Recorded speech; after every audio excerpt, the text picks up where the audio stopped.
मुंबई में नवंबर 2023 के शुरुआती दिन साल के आखिरी महीनों की भागदौड़ और गहमा-गहमी में डूबे हुए थे, खासकर शहर के एक उपनगर गोरेगांव में।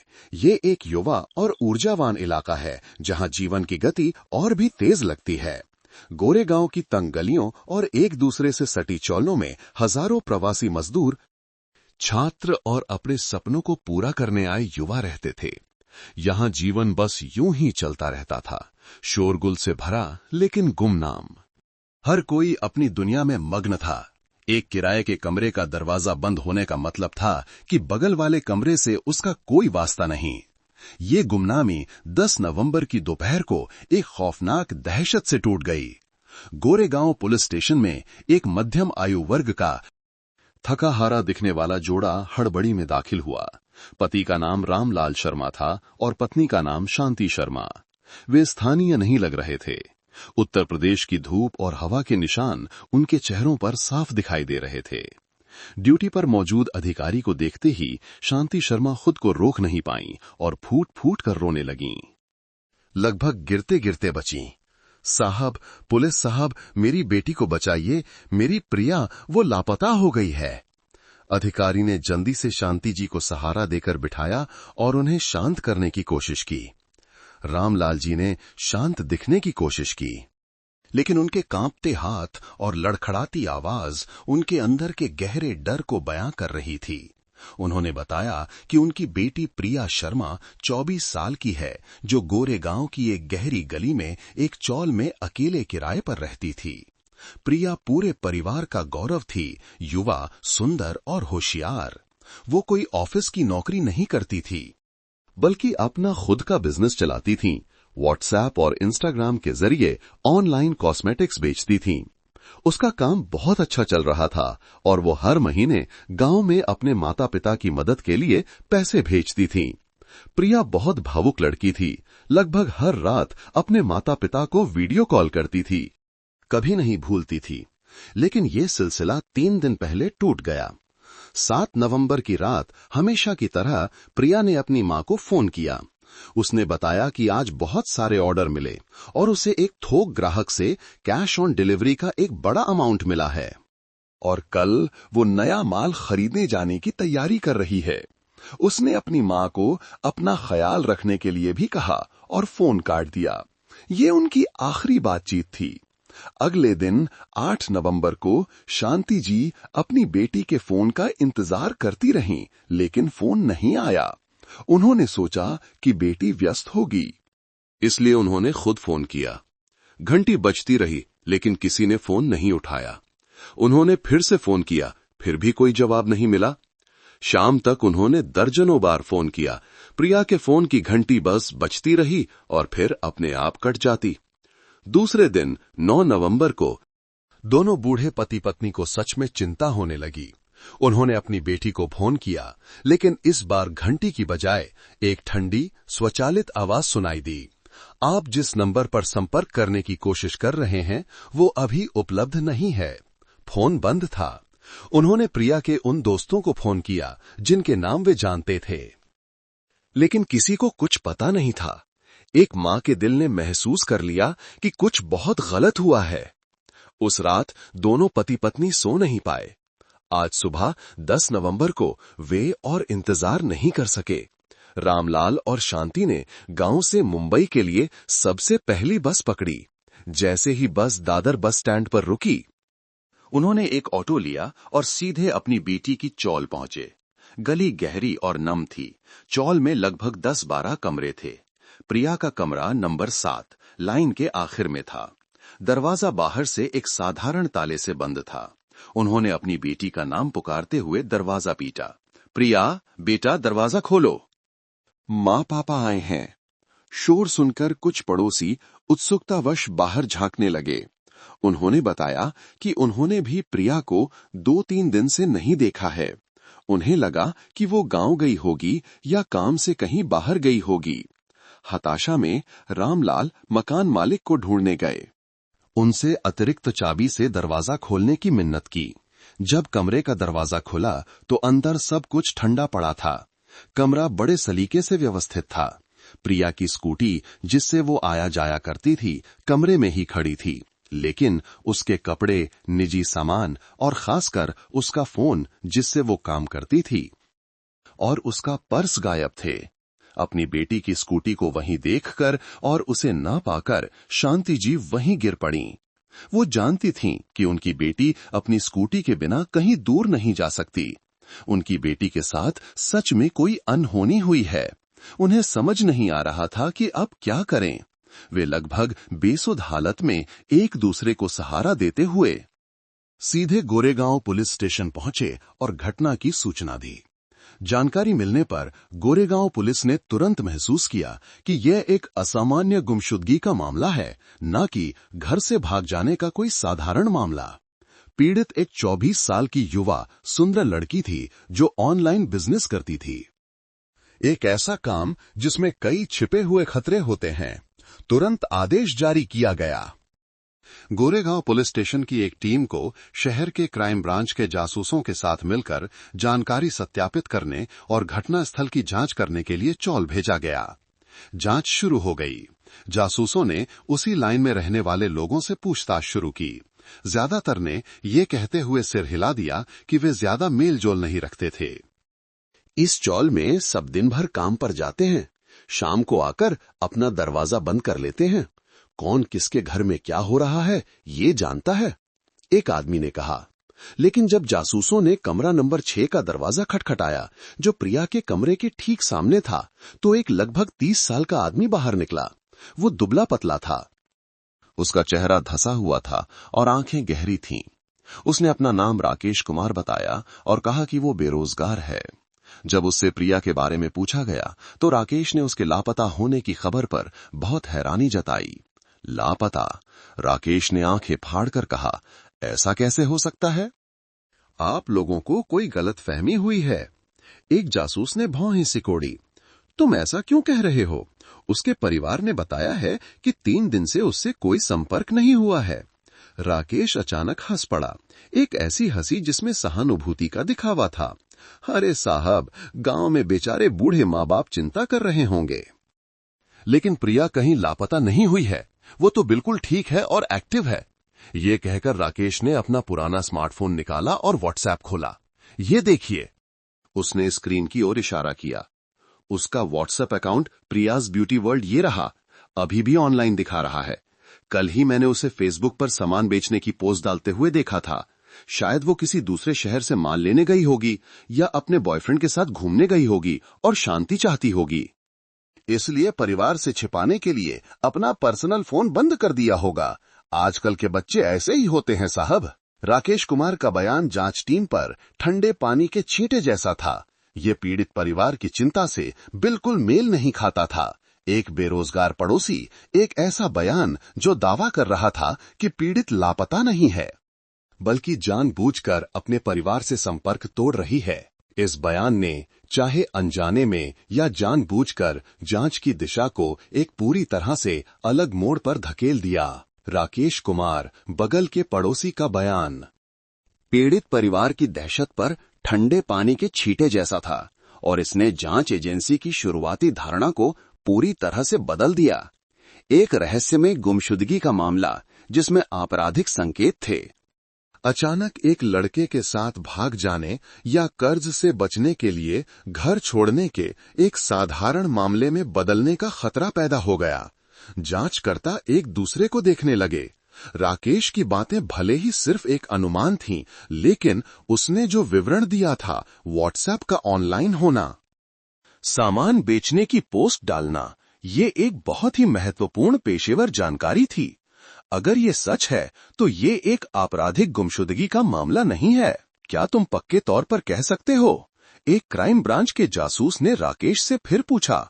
उसकी आंखों में शक था। हाँ साहब, मैं पक्का हूं, राकेश ने सिर खुजलाते हुए कहा। उसका चेहरा बहुत सच्चा लग रहा था। मैं भी फेसबुक चलाता हूं और उसे अक्सर सामान बेचते हुए देखता हूं। हम व्हाट्सएप पर भी दोस्त हैं, इसलिए वो ऑनलाइन है या नहीं मुझे तुरंत पता चल जाता है। कहीं ऐसा तो नहीं कि गांव में माँ बाप ने ज्यादा दबाव डाला हो और वो डर के मारे कहीं छिप गई हो। टीम ने तुरंत जांच टीम के प्रमुख को रिपोर्ट किया। डीसीपी अजय सिंह, जो इस मामले का सीधे तौर पर नेतृत्व कर रहे थे, ने तुरंत आदेश दिया, पीड़ित के कमरे की फॉरेंसिक जांच रोक दो, तकनीकी टीम पर ध्यान केंद्रित करो, तुरंत साइबर क्राइम और हाईटेक क्राइम प्रिवेंशन यूनिट से संपर्क करो। मैं जानना चाहता हूं कि प्रियाज ब्यूटी वर्ल्ड नाम के व्हाट्सएप और फेसबुक अकाउंट वास्तव में अभी भी सक्रिय हैं या नहीं, तुरंत पुष्टि करो। आदेश जारी किया गया। 1 घंटे से भी कम समय में हाईटेक विशेषज्ञों के पास जवाब था और विडंबना ये थी कि परिणाम पूरी तरह से वही था जो राकेश कुमार ने कहा था। प्रिया शर्मा के सोशल मीडिया अकाउंट न केवल ऑनलाइन थे बल्कि बहुत सक्रिय भी थे। उसके निजी फेसबुक पेज पर, जहां वो अपना सामान बेचती थीं, पिछले 2 दिनों में नियमित रूप से पोस्ट किए गए थे। 8 नवंबर को एक नई लिपस्टिक के बारे में एक विज्ञापन पोस्ट किया गया था। 9 नवंबर की सुबह सीरम पर छूट के बारे में एक और पोस्ट थी। यहां तक कि खरीद के बारे में पूछने वाले कमेंट्स में प्रियाज ब्यूटी वर्ल्ड अकाउंट से जवाब भी दिए जा रहे थे, भले ही वे काफी रूखे थे। इनबॉक्स चेक करो, माल है, शिपिंग के 30 रुपए लगेंगे। इससे भी अधिक संदिग्ध बात यह थी कि व्हाट्सएप पर जो परिवार, दोस्तों और यहां तक कि ग्राहक बनकर जासूसों ने प्रिया के अकाउंट पर मैसेज किया तो उन्हें जवाब मिला, लेकिन ये उसकी सामान्य लेखन शैली नहीं थी।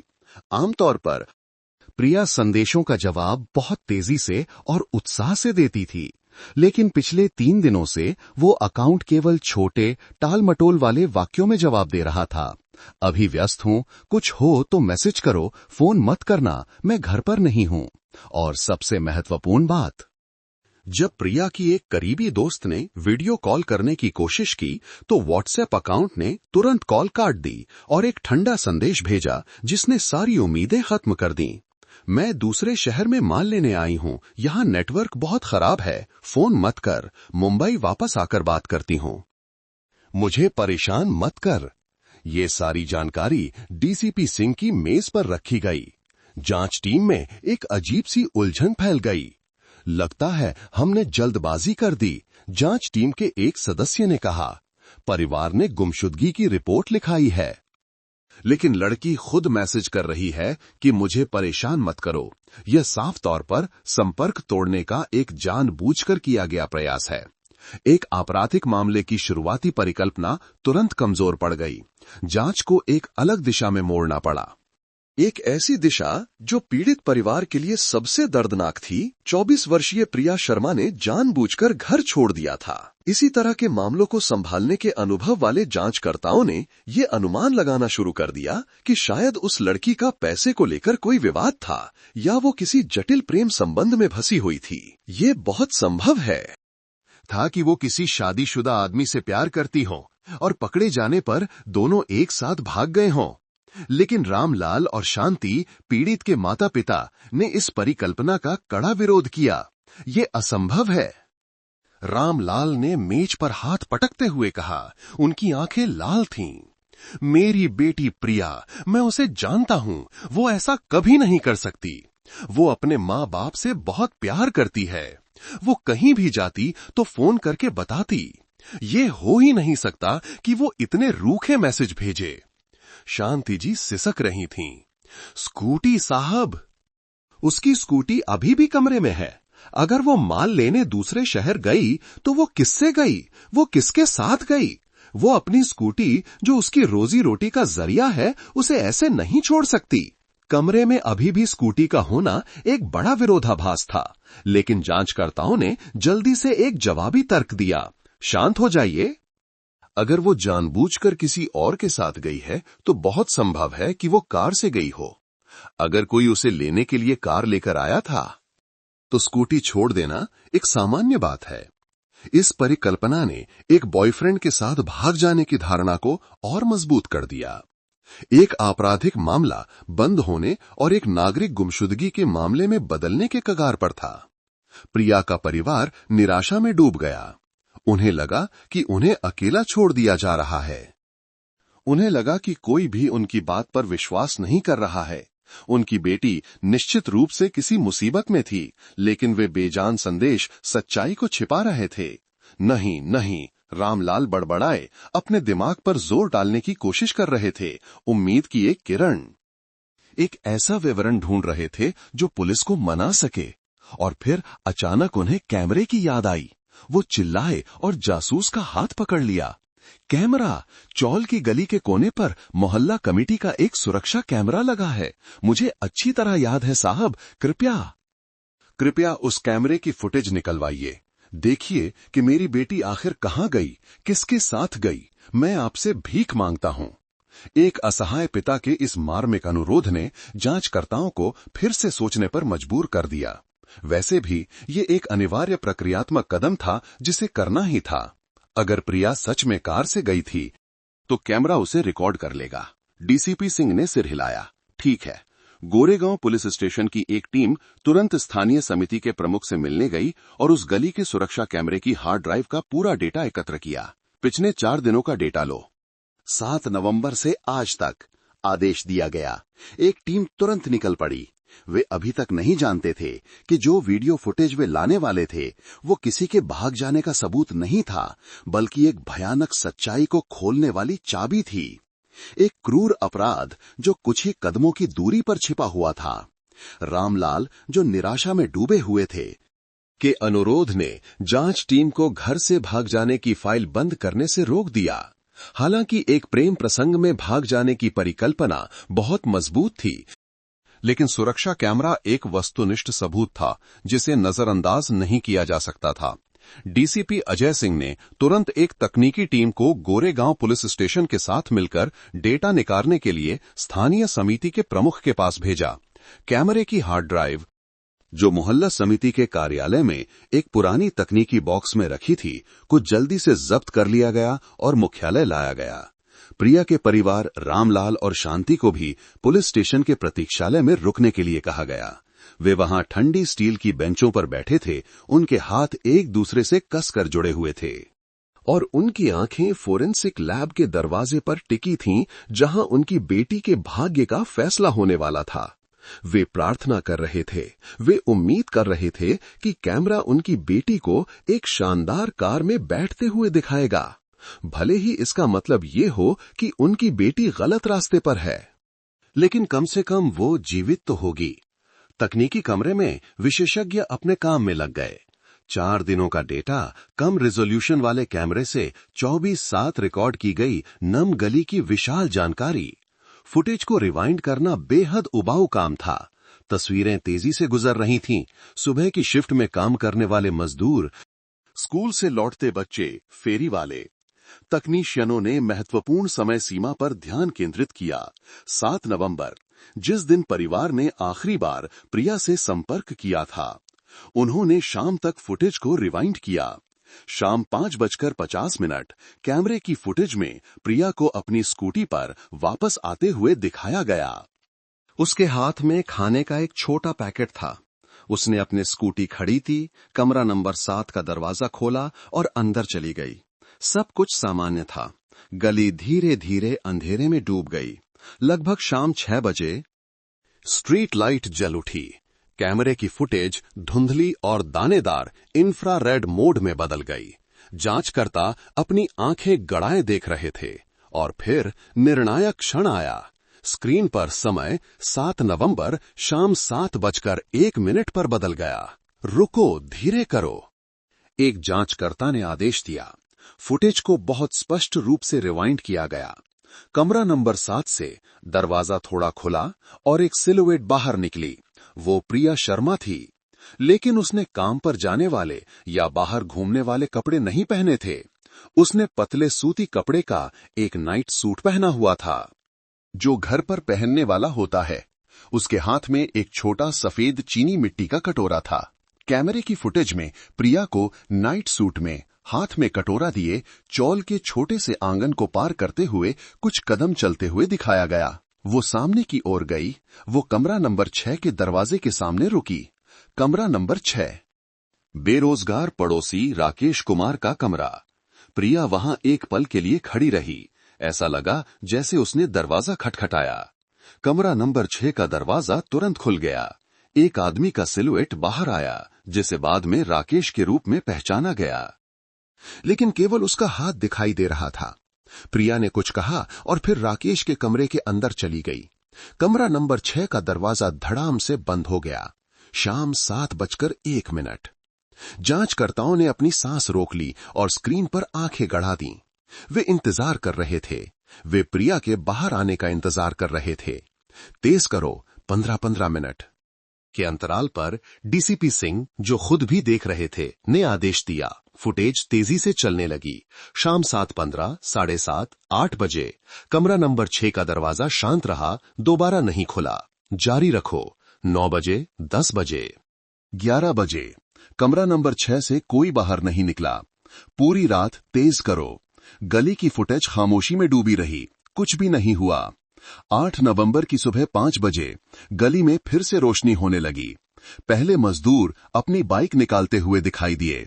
कमरा नंबर 6 का दरवाजा अभी भी बंद था। सुबह 7 बजे, 8 बजे जांचकर्ताओं के रोंगटे खड़े होने लगे। पूरे 4 दिन का फुटेज तेज करो। डीसीपी सिंह की आवाज भर्रा गई। उन्हें एक भयानक सच्चाई का एहसास होने लगा था। कंप्यूटर ने तेज गति से डेटा प्रोसेस करना शुरू कर दिया। तकनीशियनों ने 8, 9 और 10 नवंबर की पूरी फुटेज को उस समय तक तेजी से चलाया जब तक उन्होंने हार्ड ड्राइव जब्त नहीं कर ली थी। उन्होंने रामलाल और शांति को घबराकर कमरा नंबर 7 का दरवाजा पीटते हुए देखा। उन्होंने खुद को, पुलिस वालों को जांच के लिए चौल में आते हुए देखा। उन्होंने राकेश कुमार को कमरा नंबर 6 से बाहर निकलते, लापरवाही से बात करते, उन्हें झूठी जानकारी देते हुए देखा। लेकिन उन 72 घंटों से अधिक समय में 7 नवंबर की शाम 7:01 से गली के सुरक्षा कैमरे ने प्रिया शर्मा को राकेश कुमार के कमरे से बाहर निकलते हुए कोई भी फुटेज रिकॉर्ड नहीं की थी। पूरा तकनीकी कमरा सन्नाटे में डूब गया। एक ऐसा सन्नाटा जो चीखों से भी ज्यादा भयानक था। एक युवा जांचकर्ता, जिसका चेहरा पीला पड़ गया था, डीसीपी सिंह की ओर मुड़ा और कांपती आवाज में बोला, रिपोर्टिंग सर, प्रिया वो कमरा नंबर 6 में गई थी, लेकिन वो कभी बाहर नहीं आई। सच्चाई दिन के उजाले की तरह साफ थी। एक भयानक सच्चाई। प्रिया शर्मा माल लेने किसी दूसरे शहर नहीं गई थी। वो किसी बॉयफ्रेंड के साथ नहीं भागी थी। वो अपने कमरे से सिर्फ 5 मीटर दूर कमरा नंबर 6 के अंदर ही गायब हो गई थी। और पिछले 3 दिनों के व्हाट्सएप संदेश, फेसबुक पोस्ट, वे किसी दूर के शहर से नहीं भेजे गए थे। वे उसी चौल के कमरा नंबर 6 से पड़ोसी राकेश कुमार द्वारा भेजे गए थे। वो बेरोजगार आदमी जिसने भ्रामक जानकारी दी थी, जिसने जानबूझकर जांच को गलत रास्ते पर ले जाने की कोशिश की थी, वही आखिरी कड़ी थी, हर सुराग का अंतिम बिंदु, राकेश कुमार। एक उत्साही गवाह से तुरंत एक हत्या, डकैती और अपराध को बेहद चालाकी से छिपाने के मामले का एकमात्र और नंबर 1 संदिग्ध बन गया। वापस चौल चलो। डीसीपी सिंह दहाड़े। शुरुआती उलझन अब एक कमांडर के धोखे के गुस्से में बदल गई थी।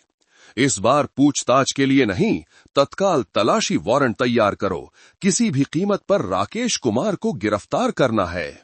सुरक्षा कैमरे की फुटेज के सच बताने के कुछ ही मिनटों बाद गोरेगांव पुलिस मुख्यालय में माहौल तत्काल तनावपूर्ण और गंभीर हो गया।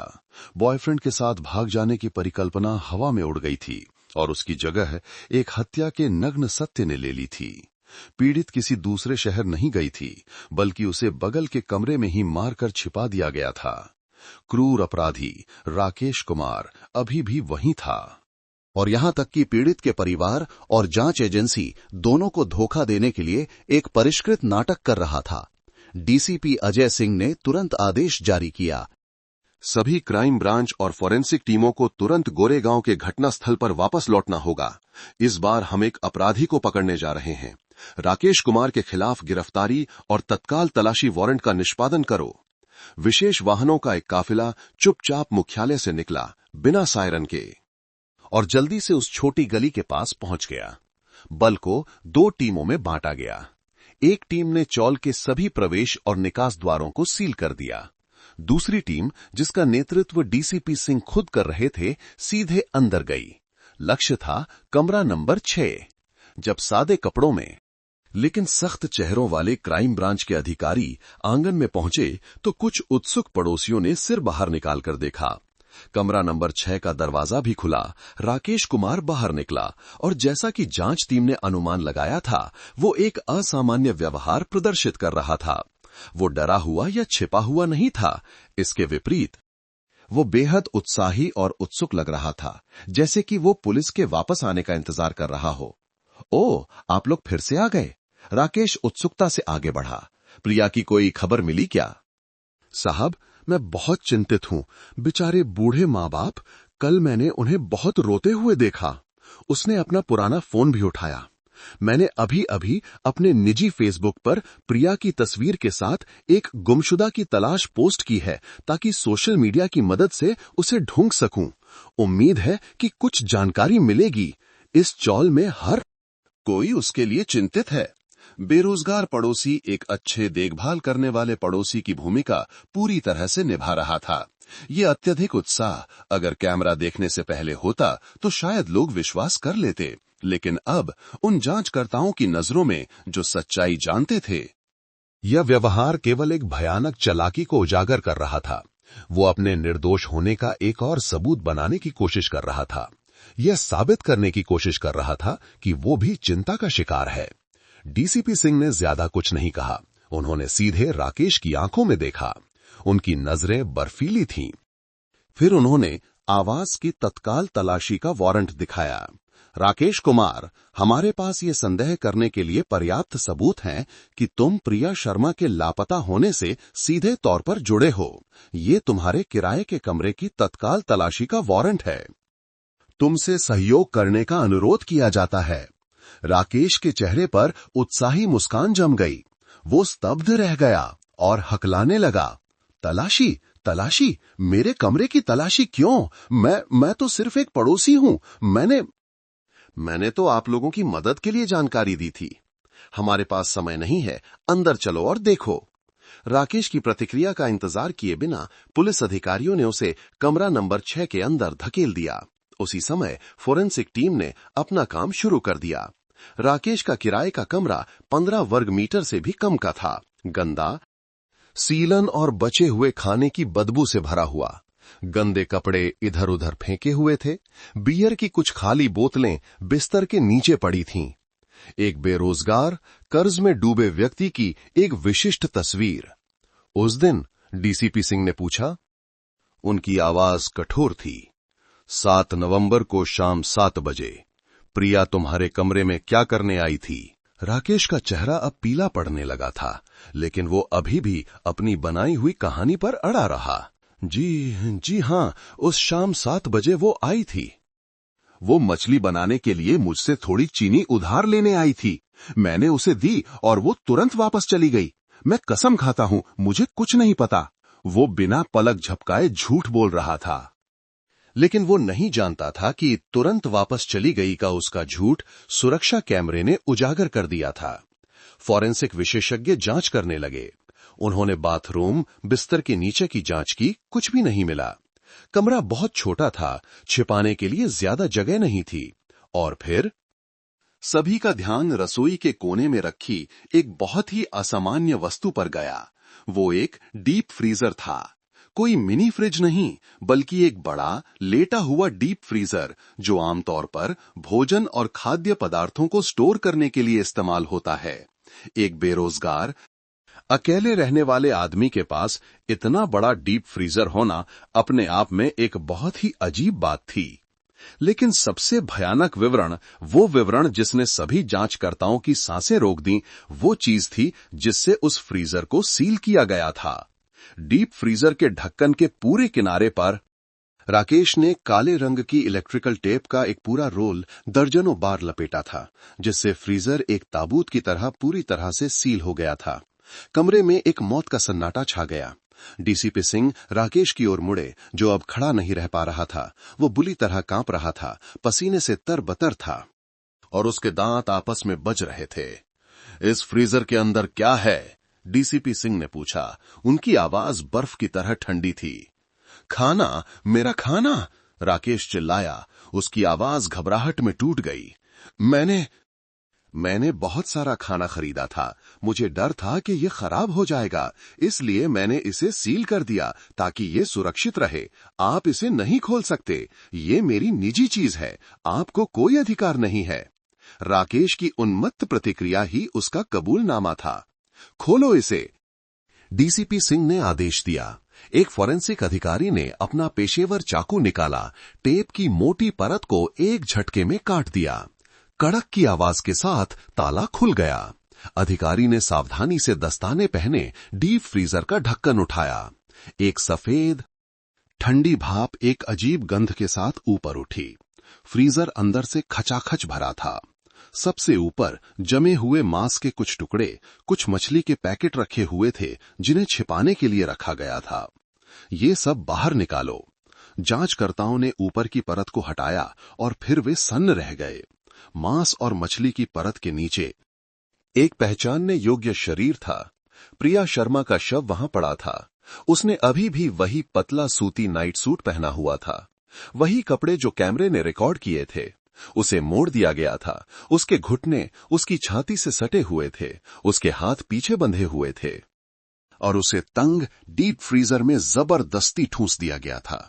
उसका पूरा शरीर जम गया था, बर्फ की एक चट्टान की तरह कठोर, जिस पर सफेद पाले की एक परत थी। उसका सुंदर युवा चेहरा अब पीला और विकृत हो गया था। उसकी आंखें अभी भी खुली थीं, जो मरने से पहले के परम भय में फ्रीजर के ढक्कन को घूर रही थीं। जिस क्षण फ्रीजर का ढक्कन खोला गया, राकेश कुमार ने एक अमानवीय चीख मारी। वो फर्श पर गिर गया, अपने दोनों हाथों से सिर पकड़ लिया। उसका पूरा शरीर ऐंठने लगा और उसके मुंह से झाग निकलने लगा। इससे पहले कि ठंडी हथकड़ी उसकी कलाई पर कसती। अच्छे पड़ोसी का नाटक, व्हाट्सएप के ऑनलाइन होने का नाटक एक ऐसी सच्चाई के साथ समाप्त हो गया जो कल्पना से भी कहीं ज्यादा क्रूर थी। राकेश कुमार की कलाई पर कसती ठंडी हथकड़ी ने उसके सारे प्रतिरोध को समाप्त कर दिया।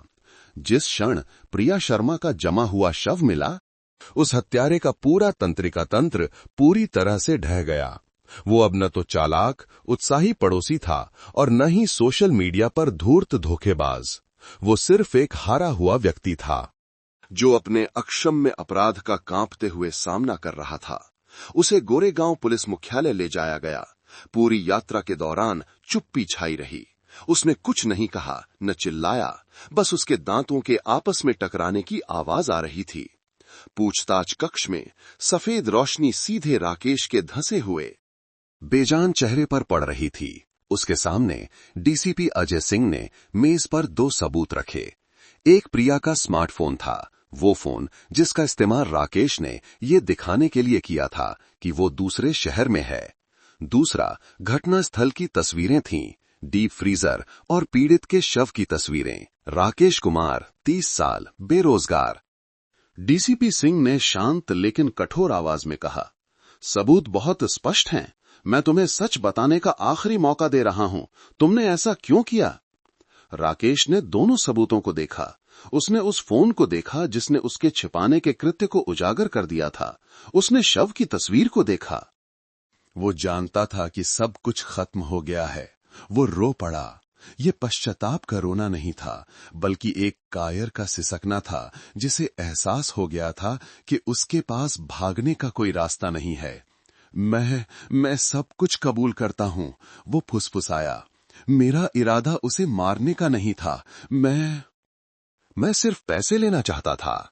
और फिर राकेश कुमार ने अपने पूरे अपराध की कहानी सुनानी शुरू कर दी। एक ऐसा अपराध जो आलस्य, जुए और असीम लालच से पैदा हुआ था। राकेश ने कबूल किया कि वो 1 साल से अधिक समय से बेरोजगार था। कोई काम नहीं था, लेकिन वो ऑनलाइन जुए में फंस गया था और कर्ज में डूबा हुआ था। हर दिन उसे गुंडों के कर्ज वसूली के फोन का सामना करना पड़ता था।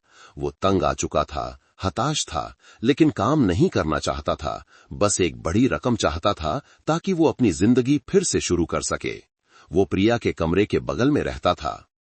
वो जानता था कि प्रिया का ऑनलाइन बिजनेस बहुत अच्छा चलता है। वो अक्सर डिलीवरी बॉय को आते जाते और प्रिया के लिए कैश ऑन डिलीवरी यानी सीओडी का पैसा इकट्ठा करते देखता था। उसने इस पर ध्यान दिया और उसके मन में लालच पैदा होने लगा। वो जानता था कि एक अकेली रहने वाली लड़की जो अक्सर नकद में लेन देन करती है एक आसान शिकार है। मैंने उसे बात करते हुए सुना था, राकेश ने कबूल किया। कुछ दिन पहले मैंने उसे प्रिया को अपनी माँ से जोर जोर से फोन पर बात करते सुना। वो बता रही थी कि उसे अभी अभी 2 लाख रुपए का एक बड़ा पेमेंट मिला है। उसने कहा कि उसने नकदी घर पर रखी है, कल नया माल खरीदने की तैयारी कर रही है। 2 लाख रुपए, ये रकम कर्ज में डूबे एक हताश व्यक्ति के दिमाग के लिए एक नशीली दवा की तरह थी। वो जानता था कि उसे कुछ करना होगा। उसने योजना बनानी शुरू कर दी। वो सीधे घुसकर लूट नहीं सकता था क्योंकि प्रिया चिल्लाती और पूरी चौल को पता चल जाता। उसे एक बहाने की जरूरत थी। एक मौका चाहिए था जिससे वो प्रिया के कमरे में जा सके या प्रिया को अपने कमरे में बुला सके। उस रात उसने 7 नवंबर की उस फेटफुल रात के बारे में बताया। मैंने उसे वापस आते देखा। मैं इंतजार कर रहा था। मैंने लगभग 7 बजे शाम तक इंतजार किया। मुझे पता था कि उस समय वो नहाकर खाना बनाने की तैयारी कर रही होगी। ये सबसे लापरवाह समय होता है। मैंने पहले से तैयारी कर रखी थी, उसने कहा। उसने एक छोटा लोहे का डंडा तैयार किया था और उसे तकिए के नीचे छिपा दिया था। उसने पहल नहीं की। उसने इंतजार किया। प्रिया वो खुद ही आ गई, राकेश ने कांपती आवाज में कहा। वो एक कटोरा लेकर आई। उसने दरवाजा खटखटाया और कहा, घर में चीनी खत्म हो गई है, थोड़ी उधार चाहिए। मुझे लगा कि भगवान खुद मेरी मदद कर रहा है। उसने प्रिया को अंदर बुलाया। प्रिया एक पड़ोसी पर भरोसा करते हुए मासूमियत से अंदर चली गई और चीनी लेने के लिए रसोई की ओर बढ़ी। जैसे ही उसने पीठ फेरी, राकेश ने आंखें बंद करके उस पल को याद किया जब वो चीनी निकालने के लिए झुट रही थी। मैंने वो लोहे का डंडा लिया और मैंने उसके सिर के पिछले हिस्से पर जोर से मारा। प्रिया सिर्फ एक ओह की आवाज निकाल सकी और रसोई के फर्श पर बेहोश होकर गिर गई। मैं घबरा गया। राकेश ने कबूल किया। मुझे डर था कि वो होश में आ जाएगी। मुझे समझ नहीं आ रहा था कि क्या करूं। मैंने अपने हाथों का इस्तेमाल किया। मैंने उसका गला घोंट दिया। मैंने उसे तब तक कसकर दबाए रखा जब तक उसने हिलना बंद नहीं कर दिया। उसने प्रिया को मार डाला था। ये सुनिश्चित करने के बाद कि पीड़ित मर चुकी है, वो एक भयानक शांति के साथ शांत हो गया। उसने प्रिया की तलाशी लेनी शुरू की, लेकिन उसे पैसे नहीं मिले। वो जानता था कि पैसे प्रिया के कमरे में होने चाहिए। उसने पीड़ित के पास से कमरा नंबर 7 की चाबी ली। वो प्रिया के कमरे में गया और दरवाजा खोला। उसने उसके हैंडबैग, अलमारी को खंगाला और उसे 2 लाख रुपए का एक बंडल मिला, ठीक वैसा ही जैसा उसने सुना था, जो कपड़ों के ढेर के नीचे छिपा हुआ था। उसने जल्दी से पैसे लिए और कमरा नंबर 6 में वापस आ गया। अब उसे सबसे बड़ी समस्या का सामना करना था, शव। वो इसे बाहर नहीं फेंक सकता था। गली में कैमरा था, पूरी चौल देख लेती। उसने अपने तंग किराए के कमरे में चारों ओर देखा और उसकी नजर डीप फ्रीजर पर पड़ी। वो फ्रीजर मैंने किश्तों पर खाना रखने के लिए खरीदा था, उसने कबूल किया। मेरे मन में एक विचार आया, मैं उसे उसी में छिपा दूंगा। कोई उसे ढूंढ नहीं पाएगा।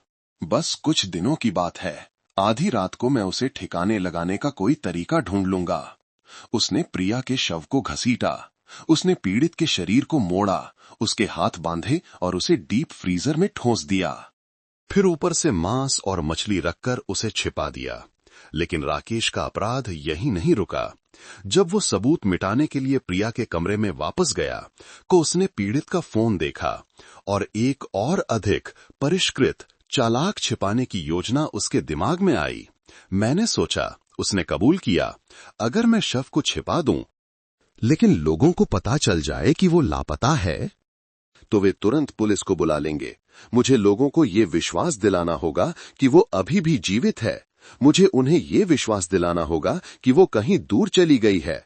उसने प्रिया का फोन भी ले लिया। वो अपने कमरे में वापस गया और दरवाजा कसकर बंद कर लिया। उसने अपना नाटक शुरू कर दिया। 3 दिनों तक, 8 से 10 तारीख तक, राकेश कुमार फ्रीजर में जमे हुए शव के साथ रहा।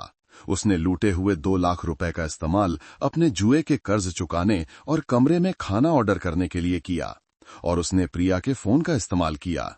उसे पासवर्ड पता था क्योंकि उसने प्रिया को कई बार फोन इस्तेमाल करते हुए देखा था।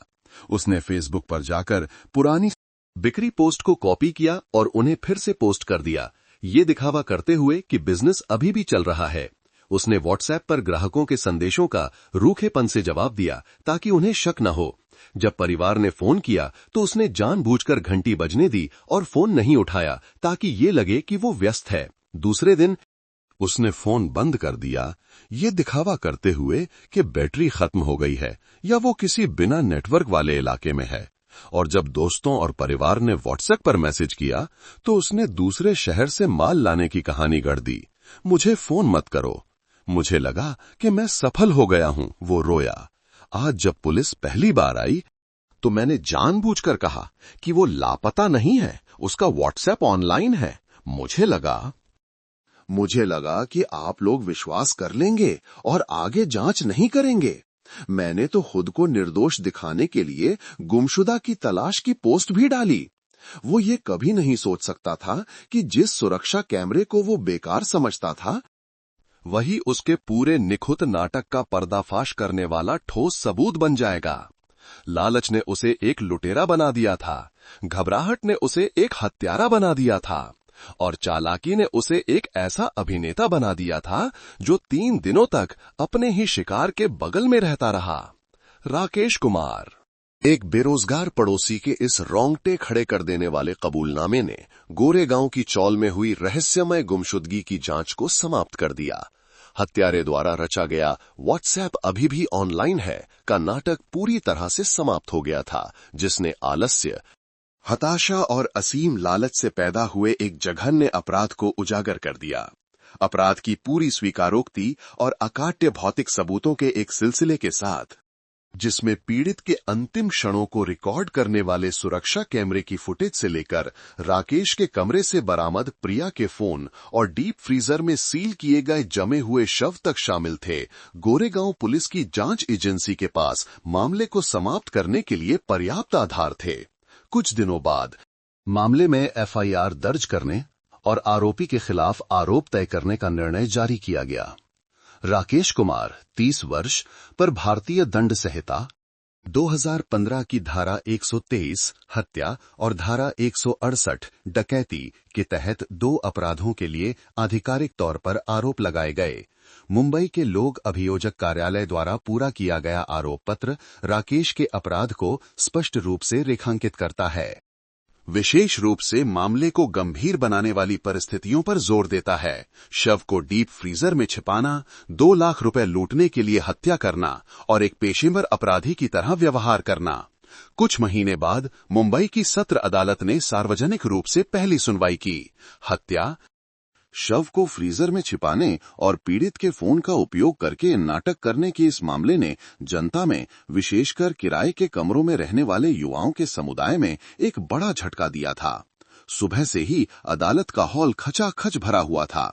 लोग उस अपराधी के लिए न्याय का फैसला अपनी आंखों से देखने आए थे, जिसका चेहरा तो सीधा साधा था, लेकिन जिसके कृत्य बेहद क्रूर थे। अदालत कक्ष के 2 साइड के दरवाजे खुले। राकेश कुमार ढीले ढाले कैदियों के कपड़ों में 2 पुलिस अधिकारियों द्वारा कटघरे में लाया गया। वो अब न तो उत्साही पड़ोसी था और न ही उस दिन का ठंडा हत्यारा। कुछ ही महीनों की हिरासत में अपने अपराध की सच्चाई और आने वाले फैसले का सामना करते हुए उसका वजन 10 किलो कम हो गया था। वो दुबला पतला और जर्जर हो गया था। वो लड़खड़ाते हुए चल रहा था, जैसे उसके पैरों में सीसा बंधा हो। उसने सिर उठाने की हिम्मत नहीं की, किसी को देखने की हिम्मत नहीं की। उसकी धंसी हुई आंखें बेजान थीं, बस फर्श की टाइलों को देख रही थीं। पीड़ितों के परिवार के लिए आरक्षित पहली पंक्ति में प्रिया शर्मा के माता-पिता रामलाल और शांति सिकुड़े हुए बैठे थे। वे 10 साल बूढ़े लग रहे थे। शांति जी ने अपनी खूबसूरत अभागी बेटी की तस्वीर को कसकर पकड़ रखा था। उनके आंसू सूख चुके थे, केवल पत्थर बन चुका दर्द बाकी था। उन्होंने अपने परिवार की एकमात्र उम्मीद खो दी थी। सुनवाई शुरू हुई। न्यायाधीश ने कारण बताए। पूरा हॉल शांत हो गया। सबसे भयानक हिस्सा तब था जब अदालत में अभियोजन पक्ष का प्रतिनिधित्व कर रहे सरकारी वकील ने जोर जोर से आरोप पत्र पढ़ा। पूरा हॉल जैसे सांस रोककर सुन रहा था। राकेश कुमार के हर कृत्य को विस्तार से और नग्न रूप से फिर से प्रस्तुत किया गया। सरकारी वकील की आवाज गूंज उठी। सिर्फ पीड़ित के 2 लाख रुपए हड़पने के लालच में। 7 नवंबर 2023 की रात जब पीड़ित प्रिया शर्मा अपने कमरे में चीनी उधार लेने आई तो आरोपी राकेश ने लोहे के डंडे से उसके सिर के पिछले हिस्से पर जोर से वार किया और फिर उसका गला घोंटकर उसे मार डाला। शांति जी की चीख गूंज उठी जिसने सन्नाटे को चीर दिया। सरकारी वकील ने जारी रखा, उनकी आवाज और कठोर हो गई, गुस्से से भर गई। अपराध करने के बाद सबूत मिटाने के लिए आरोपी ने बेरहमी से पीड़ित के शव को डीप फ्रीजर में छिपा दिया। अपने अपराध को छिपाने और जांच एजेंसी को गुमराह करने के लिए आरोपी ने पीड़ित का फोन छीन लिया। अगले 3 दिनों तक आरोपी शव के साथ रहता रहा और साथ ही पीड़ित होने का नाटक करता रहा। सामान बेचने की पोस्ट डालता रहा, व्हाट्सएप पर संदेश भेजता रहा, दूसरे शहर से माल लाने की एक कहानी गढ़ता रहा ताकि वो अपने लिए एक झूठा सबूत बना सके। पूरा अदालत कक्ष गुस्से से फट पड़ा। गालियां, कोसने की आवाजें, रोने की आवाजें। हे भगवान, जानवर, मार डालो इसे, ये इंसान नहीं है। न्यायाधीश को बार बार हथौड़ा पीटना पड़ा, व्यवस्था बनाए रखने का अनुरोध करना पड़ा। कटघरे में राकेश कुमार बस सिकुड़ गया, एक पत्ते की तरह कांप रहा था। पूछताछ के दौरान जूरी के सवालों के सामने राकेश कुमार के पास इनकार करने के लिए कुछ भी नहीं था। उसने अपने सभी कृत्यों को स्वीकार कर लिया। उसकी आवाज इतनी धीमी थी कि कोई सुन नहीं सकता था। वो बार बार दोहराता रहा, आरोपी। आरोपी गलत था। उस समय आरोपी बहुत हताश था। आरोपी जुए में था, कर्ज में था। आरोपी सिर्फ पैसे लेना चाहता था। उसका इरादा मारने का नहीं था। कृपया अदालत से आरोपी को जीने का एक मौका दें। बहस तीखी थी। राकेश के लिए नियुक्त किए गए बचाव पक्ष के वकील के पास दोष मुक्त करने के लिए लगभग कोई तर्क नहीं था। वो केवल सजा कम करने वाली परिस्थितियों पर टिके रहने की कोशिश कर सकते थे। माननीय जूरी, वकील ने प्रस्तुत किया। मेरे मुवक्किल ने ईमानदारी से कबूल किया है, उसे पछतावा है। अपराध का कृत्य बेरोजगारी, कर्ज के कारण हुई हताशा से उत्पन्न हुआ, जिससे एक आवेगी विचार आया। पहले से कोई योजना या तैयारी नहीं थी। आरोपी ने जांच एजेंसी के साथ उत्साहपूर्वक सहयोग भी किया। गुमशुदगी की पोस्ट डाली। उस बचाव को तुरंत सरकारी वकील ने कठोरता से खारिज कर दिया। अभियोजन पक्ष वकील के बचाव के तर्क का कड़ा विरोध करता है। सरकारी वकील ने जोर से कहा, इसे आवेगी नहीं कहा जा सकता। आरोपी ने छिपकर सुना था। उसे पता था कि पीड़ित के पास नकदी है और उसने पीड़ित को अपने कमरे में बुलाने की योजना बनाई थी। और जिसे उत्साहपूर्वक सहयोग कहा जा रहा है, उसने राकेश की ओर इशारा किया। वो पछतावा नहीं था, वो अपराध को छिपाने का एक बेहद परिष्कृत और चालाक कृत्य था। ये जांच एजेंसी का अपमान था। पीड़ित के परिवार के दर्द पर एक मजाक था। जबकि पीड़ित के माता पिता अपने आंसू बहा रहे थे, आरोपी शांति से शव के बगल में रह रहा था। पीड़ित के फोन का उपयोग करके सामान बेचने की पोस्ट डाल रहा था। ये एक ऐसा कृत्य है जिसने सारी मानवता खो दी है। आरोपी का कृत्य विशेष रूप से क्रूर है, डकैती के लिए हत्या। शव को फ्रीजर में छिपाकर उसका अपमान करना, पीड़ित के परिवार को धोखा देना। आरोपी का अपराध अक्षम्य है, उसे सुधारने की कोई संभावना नहीं है। इसलिए अभियोजन पक्ष जूरी से दोनों अपराधों के लिए उच्चतम सजा लागू करने का अनुरोध करता है। हत्या के अपराध के लिए मृत्युदंड और डकैती के अपराध के लिए सजा के ढांचे की उच्चतम सजा, कुल मिलाकर मृत्युदंड। उस प्रस्ताव को उपस्थित सभी लोगों का समर्थन मिला। बहस के बाद राकेश को अंतिम शब्द कहने का मौका दिया गया। वो कांपते हुए घुटनों के बल गिर गया। पीड़ित के परिवार की ओर घुटनों के बल रेंगता हुआ गया। मैं आप दोनों से माफी मांगता हूं। मैं गलत था। मैं आप दोनों से, अदालत से मुझे जीने का एक मौका देने की भीख मांगता हूं, ताकि मैं अपनी जिंदगी फिर से शुरू कर सकूं। रामलाल ने बस अपनी आंखें बंद कर लीं और अपनी बेटी की तस्वीर को कसकर पकड़ लिया। शांति जी गुस्से में चिल्लाईं, मेरी बेटी वापस करो, तुम मेरी प्रिया को वापस करो।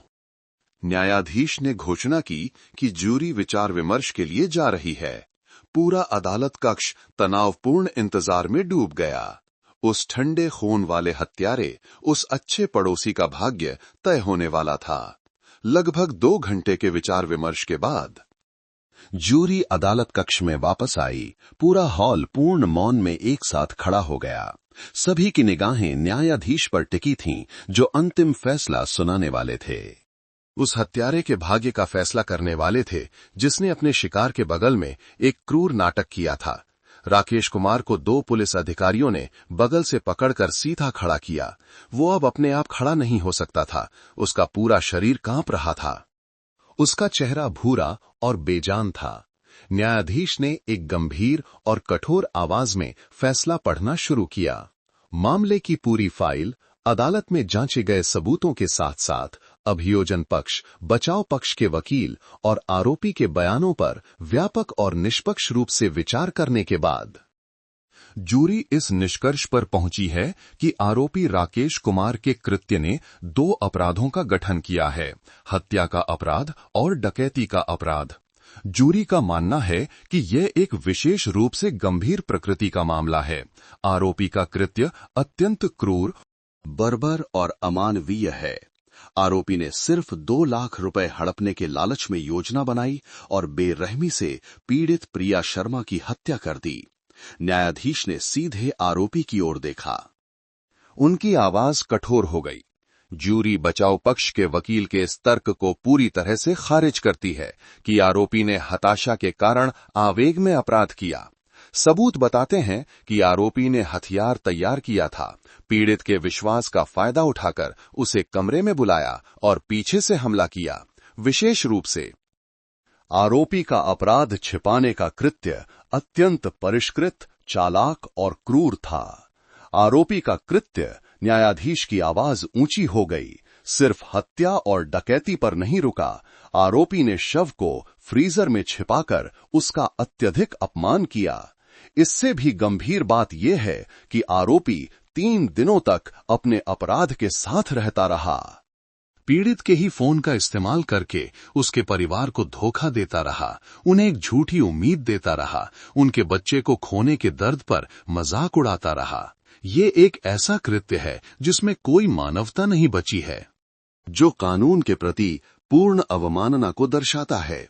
ये देखते हुए कि आरोपी के कृत्य समाज के लिए विशेष रूप से खतरनाक हैं, जिसने जनता में अत्यधिक आक्रोश पैदा किया है और उसे सुधारने की कोई संभावना नहीं है।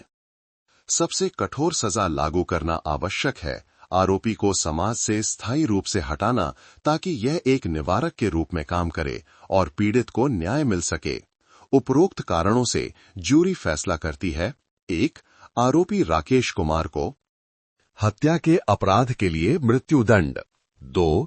आरोपी राकेश कुमार को डकैती के अपराध के लिए 18 साल की कैद। दोनों अपराधों के लिए कुल सजा। आरोपी को उच्चतम सजा मृत्युदंड का पालन करना होगा। मृत्युदंड की सजा सुनाई गई। जैसे ही मृत्युदंड शब्द कहे गए, पूरा अदालत कक्ष जैसे फट पड़ा। राकेश कुमार जैसे कि जीवन को बनाए रखने वाली आखिरी रस्सी खींच ली गई हो। ने एक अमानवीय चीख मारी। वो घुटनों के बल गिर गया और फर्श पर गिर पड़ा। 2 पुलिस अधिकारियों को उसे खड़ा करने और खींच कर ले जाने के लिए अपनी पूरी ताकत लगानी पड़ी। पीड़ितों की पंक्ति में शांति जी ने एक चीख मारी, बेटी, और अपने पति की बाहों में बेहोश हो गईं। रामलाल, वो मजबूत आदमी, भी खुद को रोक नहीं सका। उसने अपना चेहरा ढक लिया और फूट फूट कर रोने लगा। एक पिता का रोना जिसने अपना सब कुछ खो दिया था। क्रूर अपराधी को उसकी सजा मिल गई थी, लेकिन उनकी बेटी कभी वापस नहीं आ सकती थी। सुनवाई समाप्त हुई। फ्रीजर में शव छिपाकर हत्या करने का मामला आधिकारिक तौर पर बंद हो गया। यह एक दर्दनाक त्रासदी थी, शहरी जीवन के बारे में एक खूनी सबक, विशेष रूप से उन गुमनाम किराए के कमरों में। इसने उदासीनता और पड़ोसियों के खतरे के बारे में एक भयानक वास्तविकता को उजागर किया। आलस्य, बेरोजगारी और जुए के कर्ज ने राकेश कुमार को एक सामान्य पड़ोसी से एक राक्षस में बदल दिया था, जो सिर्फ 2 लाख रुपए के लालच में क्रूरता से हमला करने के लिए तैयार था। ये मामला युवा लोगों के लिए, विशेष रूप से जटिल जगहों पर अकेले रहने वाली महिलाओं के लिए एक चेतावनी है। अपने ही पड़ोसी पर अंधविश्वास और लापरवाही ने प्रिया शर्मा को एक बहुत बड़ी कीमत चुकाने पर मजबूर कर दिया। और अपराधी की चालाकी, जब उसने व्हाट्सएप, फेसबुक जैसी तकनीक का इस्तेमाल करके अभी भी जीवित है का नाटक रचा, ने अपराध छिपाने का एक नया, अधिक परिष्कृत और भयानक तरीका दिखाया। राकेश कुमार के अपराध को दंडित किया गया था, लेकिन रामलाल और शांति का दर्द, जिन्होंने अपनी इकलौती बेटी को खो दिया था, कभी कम नहीं होगा। और एक अच्छे पड़ोसी का आतंक, जो गुमशुदगी की पोस्ट डाल रहा था जबकि वो उसी व्यक्ति के जमे हुए शव के साथ रह रहा था, एक भयानक दुस्वप्न बना रहेगा। लालच और इंसान की क्रूरता के बारे में एक रोंगटे खड़े कर देने वाली याद। दोस्तों, आप सब कहां से हमारे साथ जुड़े हैं और आपको ये कहानी कैसी लगी, हमें कमेंट में जरूर बताइए। ईश्वर से यही कामना है कि आप जहां भी रहें हमेशा सलामत और शांति से रहें। अगर आपके पास भी कोई ऐसी ही दिलचस्प कहानी है तो उसे सबके साथ साझा करने में संकोच न करें। हमें आपकी कहानियां पढ़कर बहुत खुशी होगी।